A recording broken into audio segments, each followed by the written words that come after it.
Hello everybody and welcome to CoolKvothe Plays Hearthstone. It's actually been a couple of days since the last time I've played, although you won't know this based on the videos. That is one of the benefits of having a backlog, and I'm actually very happy that I did that.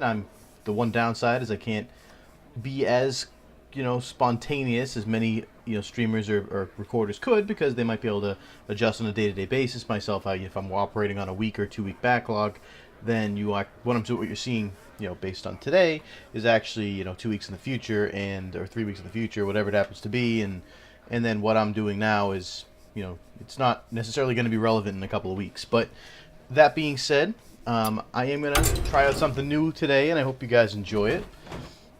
So you're looking at my deck list here, and you're probably saying to yourself, what the heck is going on here? He's got almost no decks left.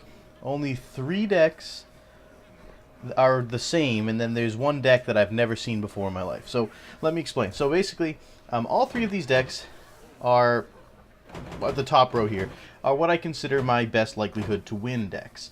Now that we're kind of getting stuck at the the 13th rank, it was my feeling that maybe I needed to shake things up a little bit, in the fact that I need to focus on tweaking the decks that are working and not focus on messing around with the decks that aren't good. And so I said to myself, that's the best chance I've got to actually level up here. So we're going to keep the 3 decks that have gotten me, probably the best win rates overall. And this isn't to say the best win rate on recording. I've played games outside of the recording, of course. The Priest deck has like a perfect win rate right now on recording, but it's an awful deck as far as it's concerned normally. And decks like my Druid deck have had, sometimes a good, sometimes a bad experience as far as the on-recording play goes, but primarily it is by far the most win-central deck that I've had over the course of the time I've had it. Now, as you can see, it's only listing 6 wins for this season.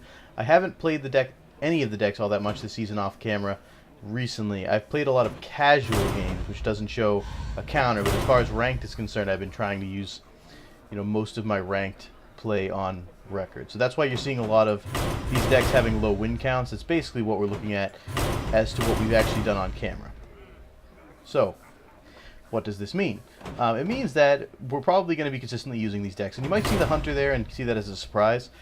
I'm going to be tweaking this deck more and more. Right now it's exactly the same as it was in the last video. No difference at all, but I feel like there's potential to tweak it and make this competitive. It's strong as it is. I think it can be better. These 2 have actually, I've tweaked these. This one's similar, pretty similar to the Jiraxxus deck of the past. I took out the Ancient Watchers, changed a couple of things around, but it's more or less the same.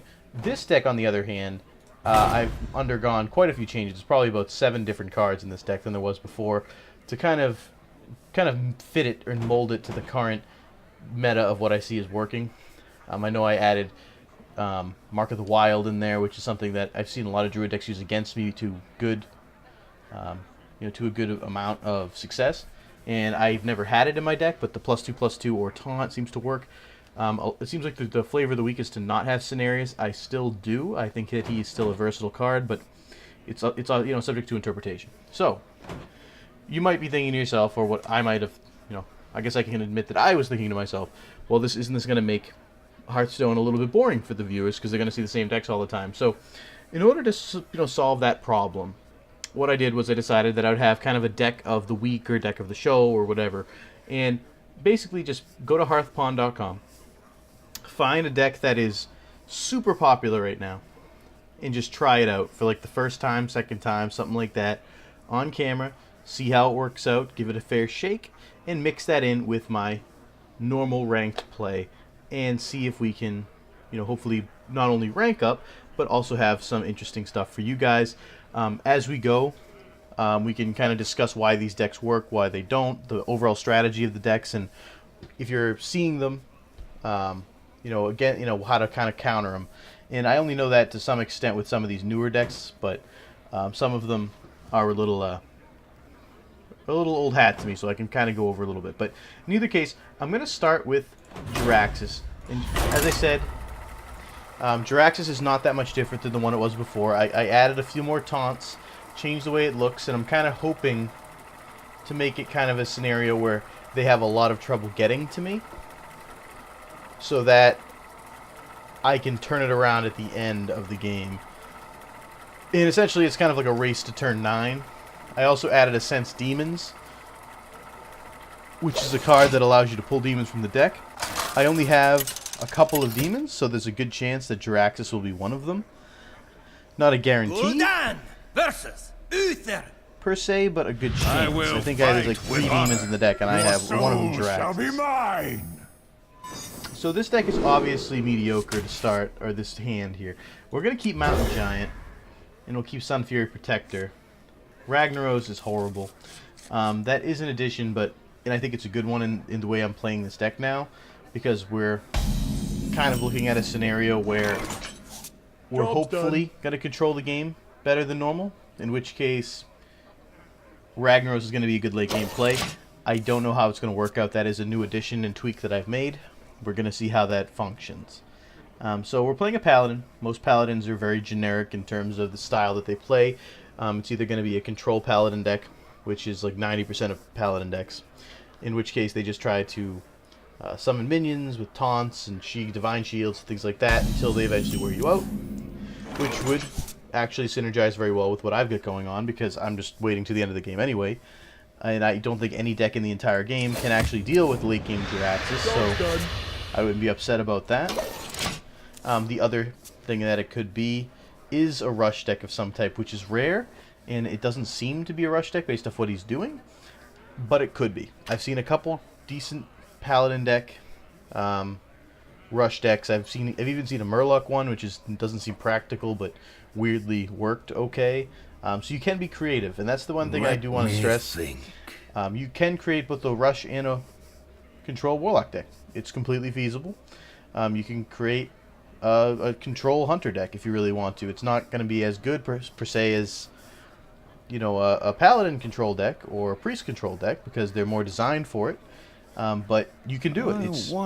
It is possible to be creative in Hearthstone. You're not stuck in the meta.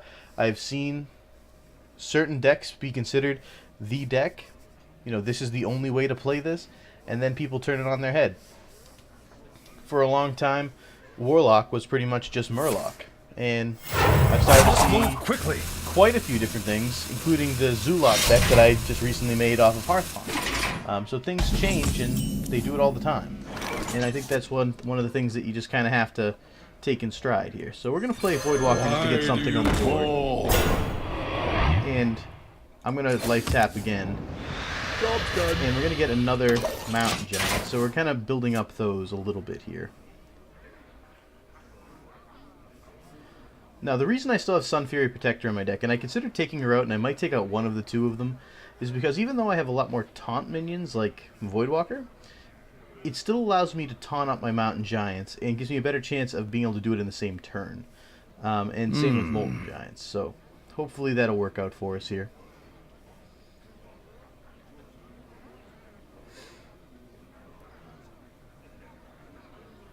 So he played Sword of Justice.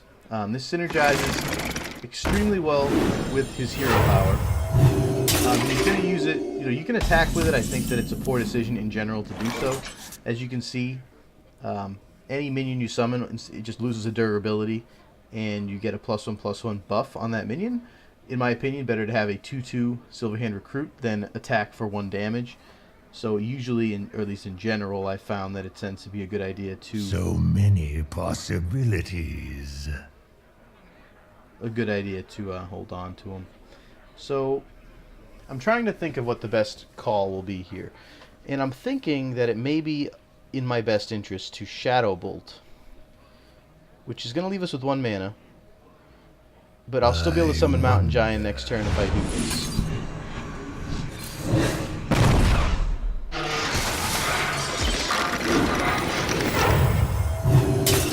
And this is effectively going to force another charge out of his which is what I was kind of hoping for. The reason I did that, and it might seem kind of stupid on the surface, but it's because I'm just trying to keep tempo. If I try to play something else, I don't have that much that I can play in my hand right now that can tip it in my favor. But what I can do is I can try to eliminate some of the creatures to keep up my tempo. Reporting for duty. And that's exactly what I'm trying to do. He's almost out of charges here, and it's working out well for him overall. And he's got quite a board here. And we have some decisions to make. But I'm thinking we're going to summon Mountain Giant. I'm thinking he's going to go all out to kill it, and then I summon another one next turn. In kind of a funny and semi-ironic way. So that's my hope. I can't see, unless he has some sort of... Dingo! unless he has some sort of power that was going to... No, he's not going to waste his minions doing it. Okay. So I'm not really upset about that per se. And this is why.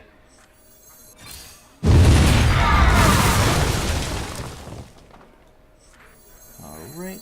So we're going to take him out. Shields up!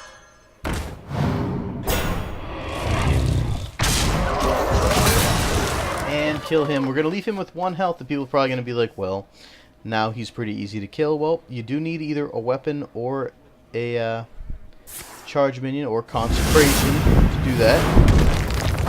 And we have another one waiting in the wings. Overall, I feel it's good. Reporting for duty.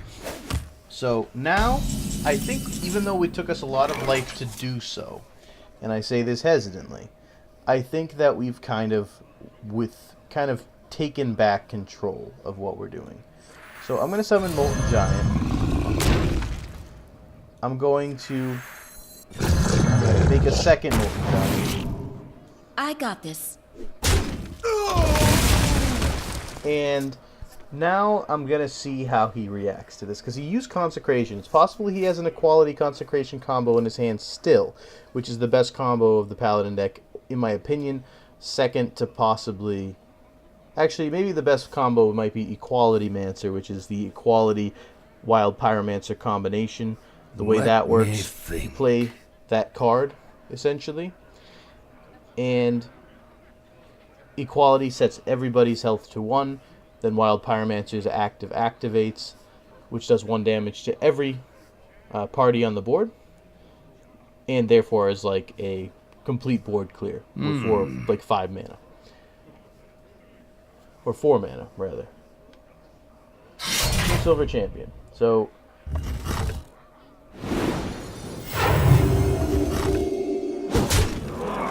Okay. Ready to ride.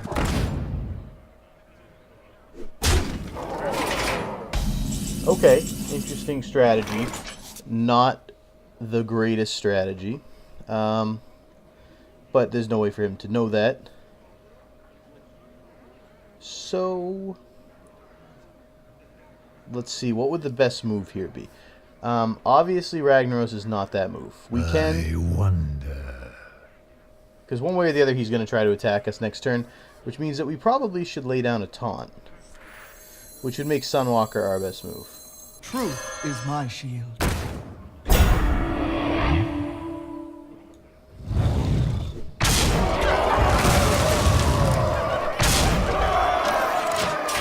So, now, he could potentially kill us if he draws the right cards here. But if we pull Jiraxis, I think that it's pretty much a guaranteed win. So it depends. It's kind of a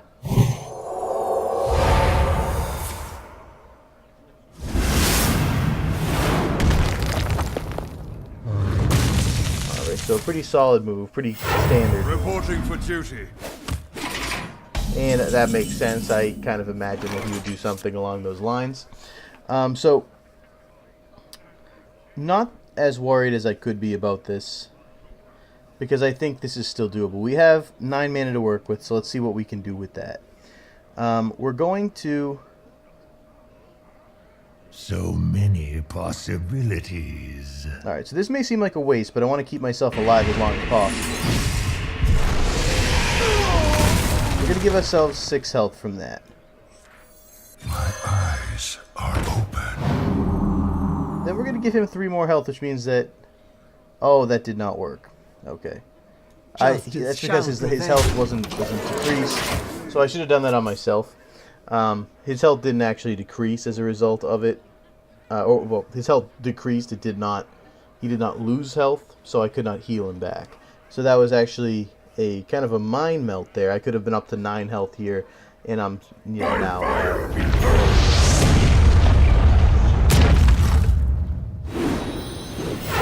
Well, now this is going to be pure luck. And that's unfortunate. If he hits Earth and Pyromancer, then I win. Alright, then I don't lose. If he doesn't, then I might lose. Okay. Alright, so here's our possibilities. I could play Twisting Nether, which guarantees to kill Ragnaros. However, I would then leave myself completely open to the 3 cards that he has in his hand, and 10 mana that he can use it for. I could play Ragnaros myself, giving me a 50% chance of hitting Ragnaros directly. And if I do that, I could also hit him, hit it down to 6 life. So many possibilities. And next turn, he'd have a 50% chance of killing me again. I think I have to play the safe route.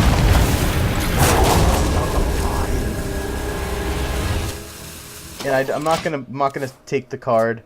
It may be a good idea to take it. It may not be, but I think that there is a possibility that he draws something that can't kill me. Okay, so it looks like that would not have mattered. So no Jiraxis, which is probably going to spell the end of me. I'm trying to think if there's any way I can dodge this bullet, and Ragnaros I do not think would do the trick. If Shadow Bolt was strong enough to kill him, I would have a possibility maybe.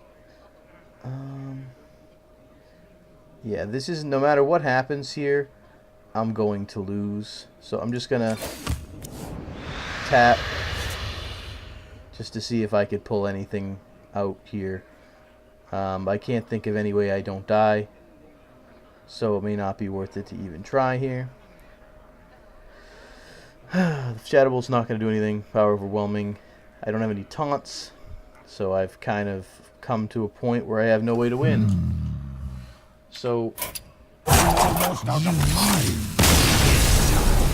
I'm going to concede here.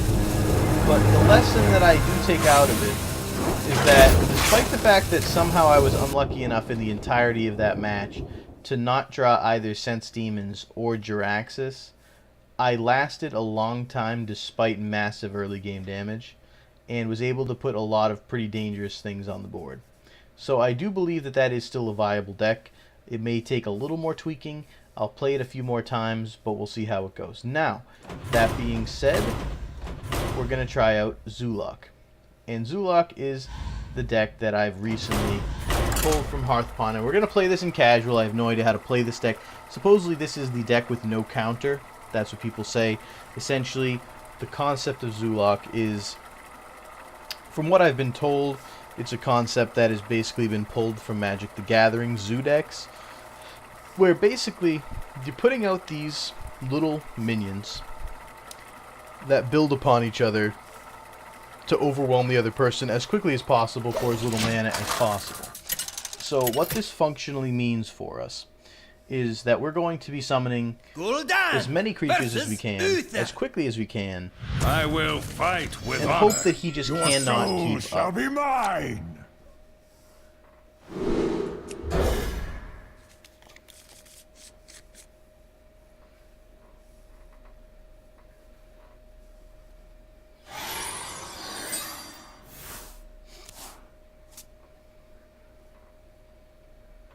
Alright, so actually not a bad starting hand here.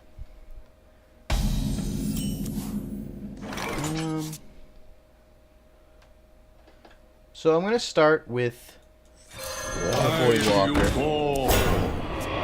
And next turn I'm going to combine Knife Juggler, the Coin, and Young Priestess, I believe, just to see how we can kind of take control of the game. Alright, so I just looked again. I kind of did a double take there just to make sure I wasn't looking at the exact same person, or exact same paladin. Put this apple on your head. So here's Knife Juggler. If anyone doesn't know his combo, essentially whenever you play a minion, it deals 1 damage to just one random enemy. Now you can't choose But if we get lucky a couple times, it could be these 1/1 Silverhand recruits. Do you need a blessing? And see, now he loses his minions. Then loses the 3. And, alright, so the concession probably meant that he had to go, like, take a crap or something.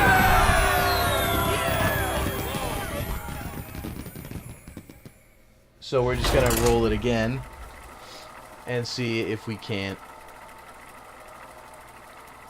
do do something with it. My guess is, and the only guess I can think of, is that he must have actually had to like go to the bathroom or something, because there was nothing that we did that was unbeatable, and it was one consecration away from losing. Alright, so we're up against a warrior, which I have heard is shall be mine. one of the few types of decks that actually is extremely good against this deck. Now, we did get a pretty good combo. I kind of prefer this one, though. I like having Young Priestess at the beginning, so that's why I re-rolled the whole hand to try to get one. I haven't played it in this deck, so I don't know how it'll actually work, but I think that at the very beginning, giving another friendly minion +1 health stacks very quickly, and the fact that she's a 2/1, in my opinion, makes her better than the Blood Imp, even though Blood Imp does have stealth and is very difficult to kill. It's also this can also add to the rush aspect of the deck. And Doomguard is a card that we don't play a lot in Warlock decks, because I think in a lot of cases he's fairly useless. In this specific deck, they included him because of his charge ability. His battle cry is to discard 2 random cards. By the time you hit 5 mana, you shouldn't have all that much in your hand anyway. And if you do, all these cards are these 1/1 creatures and things like that, so they're essentially worthless. So you can afford to Doomguard. So we're going to summon Archer Squire first. In my opinion, you never want to summon Young Priestess first, just in case they have like a 1-mana like damage card that they can kill you with before you even get to use his ability. At the very least, if you don't get away with using the ability at least once, then I think you failed at effectively using the card. Now the warrior, his armor can slow us down a lot here, so that's kind of like the one scare I do have, is that he can take control of the game just in sheer time, just by continually using armor up and using shield block and things like that in order to do so. And if this guy keeps, What now? I can't imagine that he's actually thinking about what he's going to play.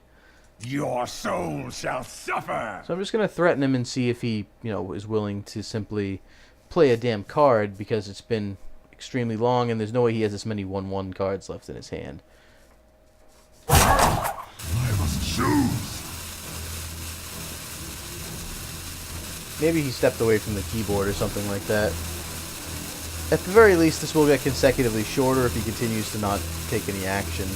And of course we will win, but that'll be another mediocre win for this deck, which really won't show what it can do, which is the exact opposite of what I was hoping for. So I'm hoping that does not happen. So since he didn't play anything, I'm going to life tap. I fight. I must choose. So obviously it automatically starts this since he did no action last turn.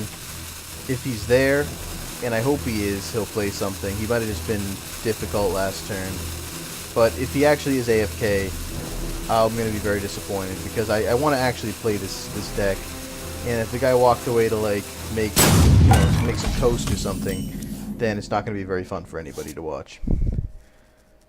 So we're going to play the Do Priestess you need a blessing? and Direwolf Alpha. I fight. And the Priestess is going to start buffing minions. I must choose. I'm hoping that maybe if he went to the bathroom or something like that, he may come back very shortly. And that way we won't be forced to endure this rope every single turn. And maybe we'll actually have a challenge of some type. At this point, he's already behind by a significant margin, but it's possible he could draw something of value. But in either case, since we don't have anyone to take a look at here, Put this apple I'm on going your to summon the head. Knife Juggler. Why do you call? More training. We're going to see how I quickly fight. one can dismantle another person with the Zoolock deck. As you can see, it does compound, and once we get the Doomguard next turn, we're going to be looking at, you know, massive damage very, very quickly. I must choose. We will lose the other 2 cards in the hand if we do that, so it's questionable whether it's the best move. I think that once we draw another card here, we might have a better decision to make. But we could potentially win very, very shortly here, so... Boom, okay, so... My turn again. Shield Bearer is useless. So, we're going to attack with everybody, and I'm going to see where we're at. More training? As you command. Okay, so we're going to play... Doomguard. Dare summon me. A paltry.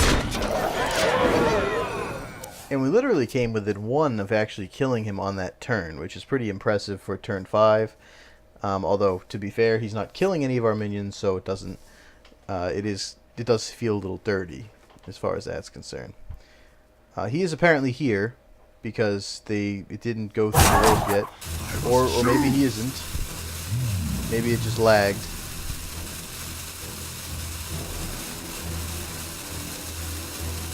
And we're obviously not going to throw away the Zoolock deck after this. This is going to end the episode. I mean, this is just pathetic, but it's also about as much of it as I can stand at the moment. But we will continue playing with the Zoolock deck. You will have a chance to see it. A paltry. In action against a real deck, but just consider that like I guess you can consider that just kind of like a little teaser of what it could be. I'm hoping that Zoolock deck will be a fun deck to play, but we'll see a little bit more of these decks moving forward here. In the next episode, we'll play Zoolock again. We'll also play one of these other decks in Legendary to try to move up in the ranks. We're trying to kind of get over the plateau here, so we'll see if we can work through our current bit of Hearthstone block and start moving up the ranks again. But I hope you guys did enjoy it, despite the fact that second match was 2 cheap wins. I mean, I guess this was the best ever ratio. We had 2 wins to 1, which is pretty much the best ratio that involved the loss at least, and the most wins we've ever gotten without within 3 games in one episode. But it's also the only time that we came across like 2 fake games in a row with 1 easy concession and then 1 AFK player. So I hope you guys did enjoy it, but I do apologize for the lack of players, I guess, in Hearthstone tonight that wanted to play me, and hopefully we'll continue to move up the ranks here step by step and get a little better. So until next time, guys.